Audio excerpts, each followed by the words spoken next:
Hello, I am 24 years old and clinically diagnosed as a psychopath. I came to you because many people have the wrong idea about psychopaths. Pop culture often makes us out to be horrible people and serial killers, even though we're not like that at all. We're not bad people, we're just different. I'm willing to answer all your questions and tell my life stories. Explain what it means to be a psychopath. What makes you different from others? Is it true that psychopaths are incapable of empathy? Already at a young age, I began to realize that I felt things differently than others. For a long time, I was repeating others' reactions and body language, thinking that everyone was just picturing emotions. But then I realized that other people were not pretending, but really felt something. I think that's the main thing that separates me from the others.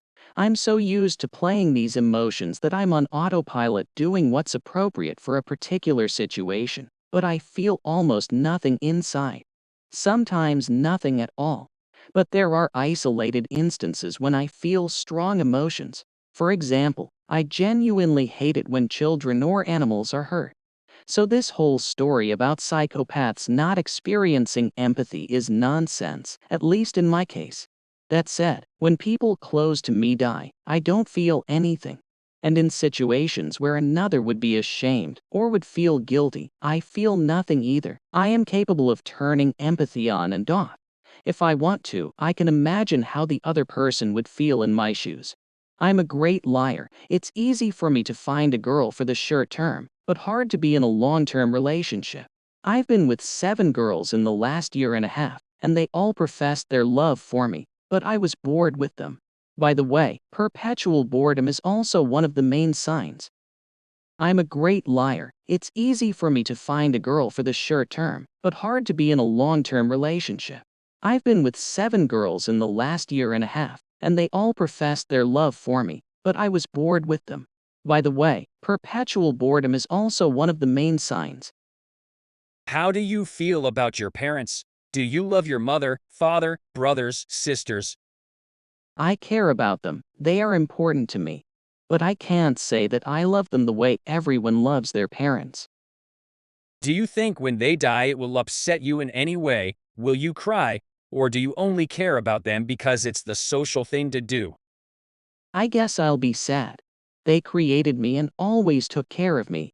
I will always love them, but in my own way. What movie or book most realistically portrays your life? Probably the best show I've ever seen is Hannibal. It's a great show, very well filmed. Of course, he kills a lot of people and then eats them, which is not close to me, but the way he interacts with people is very familiar to me. There are many more interesting and accurate scenes in American Psycho. The only problem is that most movies make psychopaths crazy because it's funnier, scarier, and more interesting to watch. In reality, psychopaths rarely go as far as murder or anything else. As a rule, if they do, it's always due to a difficult childhood. To sum up, if you want to have a rough idea of psychopathy, watch Hannibal TV series. Do you ever have remorse? No, that's not typical of me at all. Do you have children? Do you want children? Any worries in that direction? I have no children and no plans for that. If I ever find a woman close to my heart with whom I have many interests in common, then why not have one? I think I could have an interesting, beautiful, and happy child. I could give him something very close to what is usually meant by parental love. Do you ever cry? Never. Oh, no, there was one time when I was a kid.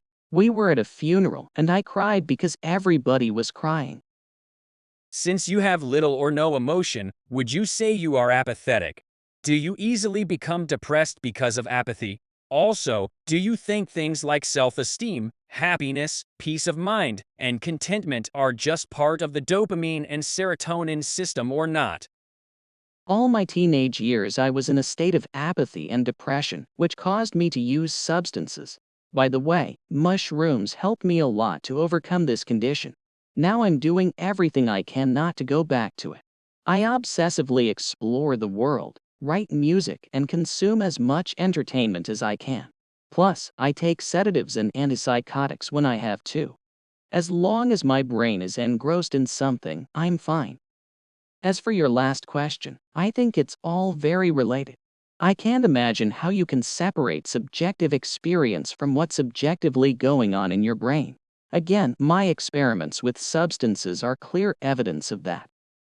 What is your relationship with your family like? Has their opinion of you changed since your diagnosis? I appreciate everything they've done for me. We're pretty close.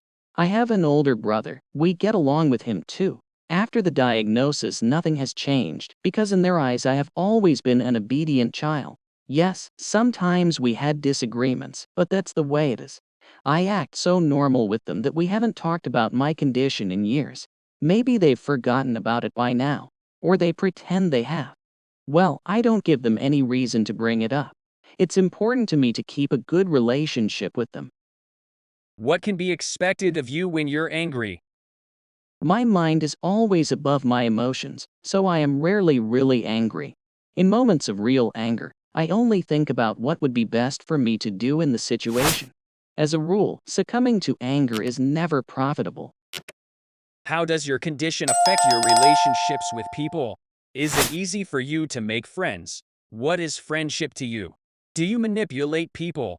Have you ever caught yourself unknowingly manipulating someone? There are all kinds of psychopaths. It's pretty easy for me to get acquainted and make friends, but not the real me, but the me that would be a great friend for that person. I am something of a social chameleon. Friendship for me means trust, understanding, acceptance, and shared goals and interests. The older I get, the less I manipulate people. There are certainly situations when I behave in a very manipulative way, but it usually only happens when the person can help me with something that no one else can help me with. With friends and girlfriends, I try to be myself as much as possible, because I understand that there is no point in pretending and wasting time on something that is not real. Throughout my life, I've manipulated all the people around me in one way or another. But you also do it sometimes. You just don't always realize it. Tell us how you were diagnosed. Did you notice symptoms while you were being treated for something else? Or did you feel something was wrong with you and decided to see a doctor yourself? Great question. When I was 15, I realized I didn't feel anything and started experimenting with drugs. Started with alcohol and cigarettes, then added benzodiazepines like Xanax. My mother noticed this and sent me to a psychiatrist. I had a good talk with him and took a big personality test. A week later, he invited me in again, but this time with my mom. First, he talked to my mom, then to me, then we all talked together. He explained to me that I had a special condition that made me a little different. He tried not to scare me, but I could tell by the look on my mom's face that I had something serious. The doctor didn't even mention psychopathy in passing, but then my mother did. The doctor didn't want me to know at all, but my mom had no secrets from me, so she couldn't help but tell me. My mom was very upset at the time, but nothing really changed for me. I didn't think much about it in the following years. I understood that I was different, but I didn't consider myself a psychopath. It wasn't until later that I started reading more on the subject and really realized that it all adds up. Anyway, I don't care, it's just a word. Is a person born a psychopath or does he or she become one? Is it nature or nurture? Have you experienced psychological trauma? Both. From what I've read, the basics come from nature, but what it turns into depends on one's upbringing. Like I said, all aggressive psychopaths have always had problems in childhood. That's what makes them serial killers. I had a good childhood, so I have no particular desire to kill. Although sometimes I find violence and blood something beautiful, but it has nothing to do with it. I didn't have any psychological trauma. What is your relationship with your acquaintances? With people you are not close to, but with whom you occasionally have to communicate? Very primitive. I act as friendly as possible and smile a lot. I act like everyone else, but only in my case it's acting. I don't want to smile when I meet them. I don't want to ask them questions. I don't want to laugh at their jokes. I don't want to look them in the eye. I don't care about them at all. Well, since we're at work and I'm stuck with them for a long time, I have to pretend to be normal so no one suspects anything. People always benefit from liking me. Have you heard of the hair checklist? How many items match your character traits? Yes, I'm aware of that. About 80 to 90%. What have been your darkest stories in life? Tell us the most brutal. Sometimes I think about how nice it would be to kill someone I don't like. But it doesn't happen often, because I know how to get along with people and everyone always likes me.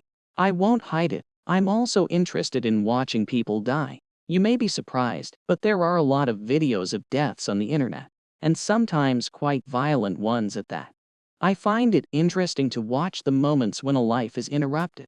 Watching people's reactions to death, their panic, their emotions. It's very interesting. I love watching women's fights. It's a little weird, but I know regular people enjoy it sometimes, too. I enjoy watching brutality. I like watching people get scratched, bruised. I love to see others get hurt, but I never hurt them. I already hurt others as a kid and don't want to anymore. I can also be very cold with people I don't want anymore. The person may think we are close buddies, that we have a connection or love, but I can end it all in an instant. Because I don't need him anymore. I leave them completely bewildered, and they start asking what they did wrong. But they didn't do anything, I just don't need them anymore. That's probably the darkest thing that immediately came to mind. Is there anyone around you that you don't have to play a role with? Only girls I just sleep with. But there's no one I'm completely myself with. What dreams do you have? What do you expect from life? I want to feel good. I want to be happy. I recently started my own YouTube channel where I talk about science and reason about life. I want the channel to become big and replace my job. I want to teach science. I also want to find a girl with whom we have something in common that would be great. I want a stable income. As you can see, in terms of desires, I am a completely normal person. What misconception about psychopaths annoys you the most? That all psychopaths are the same, and that we all necessarily maim or kill people. It all comes from a lack of education. People know very little, but assume a lot. And that's the way it is with everything. Thank you very much for watching. Write in the comments, what do you think about this topic? Subscribe to the channel and look forward to seeing you in our next video. Bye.